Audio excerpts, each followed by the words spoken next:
केंद्र सरकार बांटिबे मागड़ा सिलाई मेसिन महिला को सशक्त करने को केंद्र सरकार बड़ योजना आहुरी सशक्त आहुरी आत्मनिर्भरशील हेबे महिला। केंद्र सरकार महिला को बांटिबे मागणारे सिलाई मेसिन देशर गरीब और निम्न वर्गर महिला को आत्मनिर्भरशील करने को केंद्र सरकार आरंभ करिसेंती प्रधानमंत्री फ्री सिलाई मेसिन योजना। केंद्र सरकार फ्री सिलाई मेसिन योजनार लाभ महिला माने उठाई पारिबे। एथिपाई प्रथमे आवेदन करने को पड़िबो। आवेदन परे केंद्र सरकार एहाकू समीक्षा करिबे एवं तापरे सिलाई मेसिन जोगाई देबे केंद्र सरकार। तेबे फ्री सिलाई मेसिन पाइबाकू हेले नजर पकांतु किछि गुरुत्वपूर्ण तथ्य उपरे।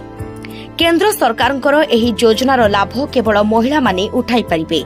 एथिपाई प्रथमे आवेदन करबाकू पड़िबो। आवेदनकारीଙ୍କର बयस 20 रु 40 वर्ष मध्यरे होइथिबा निहाती आवश्यक। मुख्यतः विधवा और दिव्यांग महिला एहार लाभ उठाई पारिबे एवं जो महिला आवेदन करिथिबे तांको स्वामीको रोजगार 12,000 टंकारु अधिक होई नथिबो। तेबे जानि रखिबा उचित वर्तमान पाई एहा हरियाणा, गुजरात, महाराष्ट्र, बिहार, उत्तर प्रदेश, कर्नाटक भली राज्य रे आरंभ होईछि एवं खूब शीघ्र सबु राज्य रे एहार लाभ उठाई पारिबे महिला। आवेदन पाई प्रथमे सरकारी वेबसाइट www.india.gov.in को जिबाकू पड़िबो।